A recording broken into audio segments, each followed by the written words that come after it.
Bismillahirrahmanirrahim. Kitaba sımsıkı sarılanlara ve namazı dosdoğru kılanlara gelince, şüphesiz biz iyiliğe çalışan erdemli kimselerin mükafatını zayi etmeyiz. Size Allah'ın kendisiyle günahları yok edip dereceleri yükselteceği hayırları haber vereyim mi buyurdu Allah'ın Resulü. Ashab, evet ya Resulallah dediler. Resul-i Ekrem aleyhissalatü vesselam, güçlüklerle de olsa abdesti güzelce almak, mescitlere doğru çok adım atmak, bir namazı kıldıktan sonra öteki namazı beklemek. İşte ribatınız, işte bağlanmanız gereken budur buyurdular. Kur'an Nesli platformu tarafından bu yıl ikincisi düzenlenen namaz çalıştayıyla karşınızdayız. Program akışını arz ediyorum. Hafız Bedirhan Akgül hocamızın kıraatiyle Kur'an-ı Kerim tilaveti, Kur'an Nesli platformu başkanı Beşir Şimşek hocamızın selamlama konuşmaları, sinevizyon gösterimi, yazar Abdullah Yıldız'ın selamlama konuşmaları, konukların takdimi ve birinci oturumun gerçekleştirilmesi. Euzu billahi mineşşeytanirracim. Bismillahirrahmanirrahim.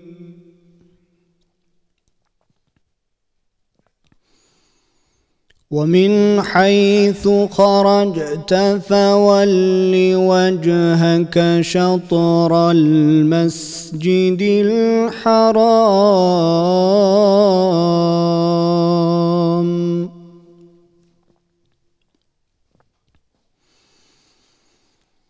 وَحَيْثُ مَا كُنْتُمْ فَوَلُّوا وُجُوهَكُمْ شَطْرَهُ لِئَلَّا يَكُونَ لِلنَّاسِ عَلَيْكُمْ حُجَّةٌ. Kur'an Nesli platformu tarafından organize edilen ikinci namaz çalıştayı, yaşanan salgından dolayı sosyal medya çalıştayı olarak organize edildi, planlandı. Kur'an Nesli platformu tarafından organize edilen ve iki oturumdan oluşan Hayat Namazla Güzeldir temalı namaz çalıştayının sonuna geldik. Çalıştay katılımcılarının ortak imzası ile Türkçe kayıt altına alınan ve sonradan platform tarafından 7 farklı dile çevrilen Çalıştay sonuç bildirgesi var. Şimdi de Çalıştay sonuç bildirgesini okumak üzere Kur'an Nesli platformu koordinatörlerinden eğitimci Mehmet Diril hocamıza sözü veriyoruz. Buyurun hocam. Bismillahirrahmanirrahim. Elhamdülillahi Rabbil alemin. Esselatu vesselamu ala seyyidina Muhammedin ve ala alihi ve sahbihi ecmain. Yaşanan salgın hastalık nedeniyle bu yıl sosyal medya üzerinden tertip edilen ve ikincisi düzenlenen Hayat Namazla Güzeldir namaz çalıştayının sonuç bildirgesidir. 1. Namaz insana kul olduğunu, her an Allah'ın huzurunda ve onun gözetimi altında olduğunu hissettirir. Bu hal her türlü kötülükten sakınmak için bir bilinç ve manevi bir kuvvet verir. Bir emirle günde 5 kez onun huzurunda durmak, mükemmel bir intizamın tesisine ve bu sayede hem bireysel hem de toplumsal anlamda hayatın istikamet içerisinde idame edilmesine vesile olur. 2. Cemaatle namaz, birlikte yaşamayı ve dayanışmayı güçlendirir. Kimliğine ve mevkiine bakılmaksızın aynı safta, aynı ortamda yan yana durmak ve yüce yaratıcı karşısında aynı mahviyet duygusuyla ruku ve secdeye gitmek, üstünlüğün yalnızca takvada olduğu hakikatinin pratiğe dönüşmüş halidir. Ayrıca bu ulvi duygu kibir hastalığının ilacıdır. 3. Dediler ki, ey Şuayb, babalarımızın taptıklarını yahut mallarımız hakkında dilediğimizi yapmayı terk etmemizi sana namazın mı emrediyor? Hud suresi 87. ayet. Mümini kafirden ayıran en önemli fark namazdır. Yaygın ve sapkın inançların terkine davet edilen toplumun bu çağrının sebebi olarak en bariz farklılık olan namaz eylemini görmesi, namazın bir tevhid eylemi olduğunu ortaya koymaktadır. Namaz, bir davetçinin hayatının merkezinde olmalıdır. Davetçi, adı anıldığında en evvel namazıyla hatırlanmalıdır. Öyle ki toplumu hayra çağırdığında bu davetin, kıldığı namazların bir gereği ve neticesi olduğu anlaşılacak kadar davetin bir parçası, hatta kendisi haline gelmesidir. 4. Ailene namazı emret. Kendin de onda devamlı ol, kararlı ol. Taha suresi 132. ayet. Çocuklarımızı seccademizin varisi olarak yetiştirmek, anne baba olarak en büyük görevimizdir. Namaz kılmak ve aileye namazı emretmek, öğretmek, ezan çağrısı ile birlikte namaz kılarak Allah'ın emrine uymak, itaat bilincini kazandırır. Bu vesileyle aileyi ayakta tutan dinamiklerden biri olarak ana babaya itaat duygusu ile ailenin temeli sağlamlaştırır. Bununla birlikte insana hayasızlıktan koruyan namaz, günümüzde ailenin yok edilmesi maksatlı tüm çirkinliklerin bertaraf edilmesi ve ailenin muhafazası için sağlam bir kalkan vazifesi görmektedir. 5.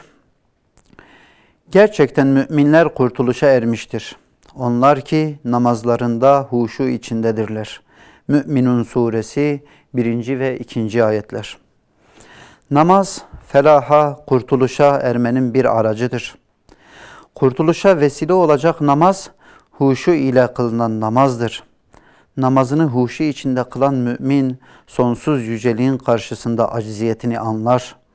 Her şeyin kendisine muhtaç olduğu, kendisi de hiçbir şeye muhtaç olmayan samediyet karşısında tüm ihtiyaçlarına cevap bulmanın rahatlığına ve huzuruna erer. 6. Namaz sadece bir takım hareketlerden ibaret bir eylem değildir. Namaz en büyük dua, en büyük kulluk nişanesi. Bütün ibadetlerin toplamı olup cami bir fihriste-i nuranidir. Namazın gelenekselleştirilmesi, manadan soyutlanarak şekle indirgenmesi, namazın gönüllerdeki yerini yaralar. Ümmet sathında çok yönlü çaba ve atılacak sağlam adımlarla bu ifsat hareketlerine karşı azimle ve ihlasla mücadele edilmelidir. 7. En büyük öğretmen Hazreti Muhammed Aleyhisselatu Vesselam'ın talebeleri olan Ashab-ı Güzin'in namazını bilmek, onun imamlığında namaz kılmanın kadrini anlamak, o büyük imamın arkasında saf tutmuş ashab ile saf tutmaktır. Allah Resulü'nün hayatının merkezinde namaz ve şehrinin merkezinde mescit vardı. Günlük hayat programı namaza göreydi. Özlediğimiz güzel hayat için bu örnekliği günümüze taşımalıyız. Mahalle ve şehir planlarımızı bu nebevi modele göre planlamalıyız. 8. Akleden bir varlık olan insan için irade terbiyesi şarttır. Kah uykusunun en güzel yerinde, kah dünyevi işlerin en yoğun hengamında ara verip Allah'a yönelmek ve bunu mütemadiyen günde 5 kez bıkmadan, usanmadan devam ettirebilmek kadar insanı terbiye eden başka güçlü bir terbiye metodu yoktur. Allah Azze ve Celle, ben cinleri ve insanları ancak bana kulluk etsinler diye yarattım buyurarak insanların yaratılış gayesini açıklamıştır. Bu kulluk ve ibadetlerin en önemlisi de Miraç'ta farz olan ve Hazreti Peygamber'in gözümün nuru dediği namaz ibadetidir. Namazına değer veren dinine değer vermiştir. Hedefimiz Rabbimizin şu emrini hayatımızın merkezine almaktır. De ki, benim namazım, ibadetlerim, hayatım ve ölümüm alemlerin Rabbi Allah içindir.